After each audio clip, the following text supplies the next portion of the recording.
نزدیک به 1 میلیون تاجیک که در روسیه زندگی میکنند به عنوان مهاجر و کار میکنند. این آیا مشکلاتی را برای جامعه تاجیکستان به وجود آورده و احیانا نفوذ روسیه رو تداوم میبخشه در تاجیکستان؟ 1 میلیون نفر مهاجران مهنتی ما در روسیه کار و زندگی فعالیت میکنند. بله همینطور است. دیگر به منطقه به کجا روند؟ دیگر میگه با منطقه به کجا روند؟ با دانغرب روند، به کجا روند؟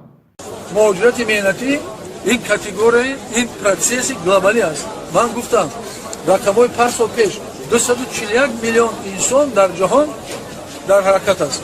بار یگان دولت نیست. ما میخوایم در دولت کنیم. چی؟ رحمان گناهگو، عبیدالله گناهگو. نه؟ میگه در تمام دولت ها میگه 240 میلیون 250 میلیون مهاجر چرخ میزنه، یعنی مردمی کره دنیا، یعنی هجرت میکنه طرف و طرف برای زندگیشون. و در اینجا بیناموسی روی که میگرده میگه که چی؟ ما میریم در دولت کار کنیم. میگه در اینجا رحمانوف گناهگوره، عبیدالله گناهگوره. نه میگه با خودش جواب خود چمیته. امام علی گناهگوره، تو عبیدالله باید جواب میگفتی، تو باید جنایتکاری، تو باید ترمه بشتی، اما آدم نزدیکی رحمانوف که هستی تو زندان نشدی. اگر نه در جای امام علی دیگه کس می اومد و بیا تو حتما زندان میشه و باید بشه. تو همون بیناموسی، تو همون بشرف قانون ها را میبروردی و در مقابل مردم با شدت مبارزه میوردی، تو همون تو دیگه نشده، دیگه نمیشه. بشرف عبیدالله تو ایرا بدون. 1 میلیون نفر مهاجران مهنتی ما در روسیه کار و زندگی فعالیت میکنند. بله همینطور است. دیگر به منطقه به کجا روند؟ و با این کار هم کمک به اقتصادیات تاجیکستان است، هم به عائله های خودشان. بعد نمیگه که سه فایدهش که جیبی ما را پر میکنن، بانک های ما را پر کردن، خونه پدوله ما در پدام قدی دلار های، یورو های، تیلا های. یگان خواه با امید نشود که سمیل چی میشود؟ آرامی جمعه ما را صد و ثبات آرامی ما را پاندام شده. شخصا امید شدید ما 2 نفر از روز اول این قدر جان کردیم، این قدر مهنت کردیم. نمیمونیم. ما هم 2 نفری ما امام شریف های ای روز اول بدیم این تاوتمون نمیمونیم. تو در جایی هستی که نمونی، تو در جایی هستی به خلاصگر تو زور شده، به خلاصگر او باید لفته زور شده. تو نفس کشیدن ده تو ترس داری، میترسی که نشا که همین امام علی خیانت کنه. راضی هستی؟ دولت ما زون دارد. خوش تو قم خنده ایزا میکشه. شما از پیشوای معظم ملت راضیگی گیرید. البته از پیشوای معظم ملت شما هم باید راضی باشید. البته ما راضی هستی؟ البته ما راضی. این سراسیمه میشه میگه که شما از پیشوای معظم ملت راضیگی گیرید، یعنی دعای خیرتمندانه شب بگیرن یا نمیدونم چیکار کنم باید یا که برای عذر پرسن، بخشش پرسن. از پیشوای معظم ملت راضیگی گیرید. البته از پیشوای معظم ملت شما هم باید راضی باشید. البته ما راضی هستی؟ البته ما راضی. ما باید از سیاست پیشوای ملت راضی باشیم. راضی هستیم میگن؟ البته میگن راضی. ما این جاهلای دیگه‌اش با این گپا میگن. چخیل شما از سیاست امام علی راضی میشین که شما ای وطن بیرون شده استین برای شکمتون، در حالی که شما باید در وطنتون کار کنید.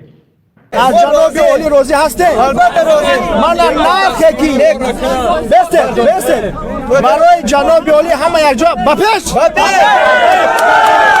برای جناب علی مردم ای طلب پرواز داره میگرده میگه که جناب علی بپیش. از جناب علی راضی هستی؟ البته راضی. ما راضیم ای جناب علی. شما ای ظالم راضیه؟ شما در ظلم کرده نمی. مرحبا برادر آزادی با عزت امان، شما را میشنویم. سلام علیکم برادرای اهل اسلام و با کلی مردم شریف تاجیکستان. پیشنهاد من همین بود برادر که طول 30 سال است که غلام هستیم برادر و کلی مردم شریف تاجیکستان. همین گفتنی بسیار سخنی مهم همین است که اکنون بس بدگی غلامی کردن برادر، نخواد که یک عائله اژدها گفتی گپو یک اویله گفت ابله لعنت کرده الله پیغمبرا ملائکه ها اینها را لعنت میکنند. نخوا که تا امروز کل 9 میلیون اهالی تاجیکستان را احمق کنه یک اویله ابله. این در کجا توری میگیرد؟ من حیران میشم در فکر عقیده این ملت. این با کجا نظر دارن، چی فکر دارن؟ نخوا که 30 سال بازم کمی کنه که خلق بیدار شود. در طول 30 سال من حیران هستم. در سرجمی همه کار کرده می شود. در یک جا بودگی انشاءالله همه کار کرده می شود. نه که انم خیلی پراکنده کردگی، نمی خیلی هرج و گریزی و میلت پرستی و کلوبی و غرمی گفتی و جدا کردی، انم خیلی خاکت باد می شود. امروز من حیرانم به این ملت که شما تا کجا این برای چی همین عذاب و درد و مشقت برای خود قبول کرده، خاموش کرده ایستاده. آخر مهاجرت 1 سال بود، 2 سال بود، خوب اینه بگذار 5 سال بود. مهاجرت نخواه که 20 سال، 25 سال، 15 سال شود. این غلامی است ای انسان، ای مردم. برادر لبای میگم ولی 20 سال قطع خاتمه نیافته، خاتمه میفته 30 سال زحمت کشیدیم تمام با دوام داره، یعنی سلاله های غلامی. من حیرانم برادر. یک واقعی نخواه که یک عقیده انسان، یک فکر عقیده سالم ماندگی، فقط اختیار در مهاجرت، در چیز فکر عقیده، در فکر گفتی گپو مهاجرت. این مهاجرت از 5 سال بالا بسیار از 5 سال اوس این خود غلامی هست. آخیر این در اصل این غلامی هست. بله من حیران میشم با این ملت که چگونه 20 سال 25 سال این بگذار 10 سال، ای 10 سال باید زیاد نمیگشت. نخوا که 20 سال طول 30 سال فقط مهاجرت غلامی. این حیات نیست، این زندگی نیست. باور کنید این غیر از غلامی گفته کسی که بعضش خفه میشه کو مثال میگوی غلام شما در روسیه خیال میکنه که تحقیر شو میکنه، اون گپ سخت رو گفتی.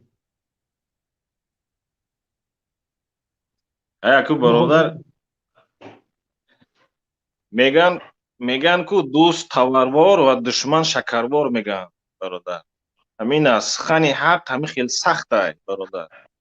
اگر انسان ذره عقیده داشته باشد، یک شخصی عقیده سالم داشته باشد، هیچ گونه این سخنها را به تحقیر اون نمیگه، قبول نمیکنه. باور کنید این همه از دلسوزی یک شخص است که مثال همین گونه امروز همین گونه سخن کردن در کار با این ملت، همین گونه فهمیدن در کار. بله که طول 30 سال این خود یک غلامی است. نخود تا چی درجه را من باوری کامل دارم برادر که اگر همین روز خوب بگذاره که 30 سال غلامی کرده، همین روز هم که باشد سرجمی این ملت اگر بگذار که همون 1 میلیون هم از 1 میلیون هم کم هم باشه، اگر بخیزه اگر در همون تاجیکستان قیام کنه و حد حقوقش دفاع کنه و رفته از رحمان و لعنت کرده الله حق حقوقشون دفاع کنن، من باوری کامل دارم برادر که انامین رحمانوف اگر همون که سخت نگیم، اگر همون ترسکش ناپوشیده اگر نگریزه ایم تاجیکستان چیزی میگوی حداقل 1 میلیون، بله که ما که 7-8 میلیون هستیم در تاجیکستان. همین گناه هست برادر. بله 10 میلیون نمیرسیم 3 سال بعد 10 میلیون نمیرسیم. بله بگذار ما این 7-8 میلیون هستیم حاضر مثال در تاجیکستان، مثال 2 میلیون مهاجرت. نه که من باوری کامل دارم 1 میلیون آدم بس است برای همین کار کردن. تمام اولاد چه گرفته میگریزن میرود. اینا با انامین نامردی، با انامین ظلم یک تا مردم ترس داده، انا همین گونه ظلم دوام کرده شدن. مردم باشه خاموشن. وقتی که یک تا 10 تا و 5 تا این همین خیلی گرفته بردن میگیرن، این مردم فکر کردن هم که ما چند قیبی خیزیم، مگر اینا هم ما را میبرن کدام адел кадом турмаю траҷо мекунад 1 миллион хест 100,000 200 300,000 хести кадоми тиро куштан метавонад кадоми тиро қатл кардан. Ман ҳайрон мешам дар ин миллат ки ба куҷо рафта истодааст дар асри 21. Бача мо армияноро механдидем, мо қирғизоро механдем ки қирғиз фалонай беҳмадонай. Имрӯз як нохуни қирғиза биромада наметавонед хафа нашин сахтона раса 5-6 президент чӣ далӯш мекунад. Ҷасората бинед шумо. Ана ина меган пешрафт, ана ина меган маданият, ҷасорат, ана ин аст. бо замини мо Марди, мард. бародар, замини моро бо талаб доран қирғизо ки воруха бигирем. ҷасорат ая. бале нигоҳ кунда бародар, ин бениҳоят шумо нигоҳ кунед ки ҳамо як қамчи бека қамош бека як шахс хестас сухан дорад. Шумо акин ҷасорати инсона нигоҳ кунед. Инҷа бо номардиву бигем ҳамун чумоги Раҳмонов ҳам маълум шудааст ки нигоҳ кунед бародар. Як шахс хестас чӣ дорад даъво дорад ки сарзамини аймои мо мегирем. Нигоҳ кунед ки аз тарафи Раҳмонов боша, аз гуфти гапҳо ҳукумат кунест ӯ як гурӯҳ авгуш дуздану аз тарафи тамоми ҳамун мақомотҳои ҳамун дузд розани ҳамун Раҳмонов ягонташ сухани ҷуръат як сухана кардан надорад. Аз Раҳмонов саркардагӣ то кӯли дигараш ягонташ ҳамун ҷуръата надорад. Инҷа маълум мешавад ки як аблаҳи бигем як тамоман чумои чумо ҳамин Раҳмонов аст бовар мебарад. ҳамун чунон метарса ки чанде ки бигӯй бародар.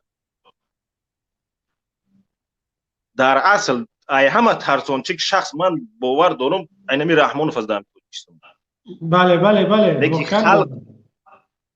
бале бародар. барои чӣ як сухан нагуфт дар ҷавоби ҳамин қамчибек? Як сухан гуфтагӣ нест. Фақат бо роҳи фиреб, бо роҳи инами хел шайтонгарӣ, ҳелаву найранг дар кадом баромаде биравад, дар уҷа бояд рақс боша, суруд боша, чоплуцӣ боша, ахмақӣ боша ки мардум фақат фикри ақидаш бар анамун тавлаки дитори чаламчии анамун чӣ боша, ахмақиву аблаҳӣ бошад. бародар хулосаш хуб, муваффақият барои шумо. Ман амин бениҳоят ҳайрон мешавам дар ҳамин халқ ки як бас будагист ба худо ғуломӣ кардан. Ман ҳайрон мешавам. бедор шина ки бас будагист. хуб, дар амони худо муваффақият барои шумо бародаро. худованд нигаҳбон.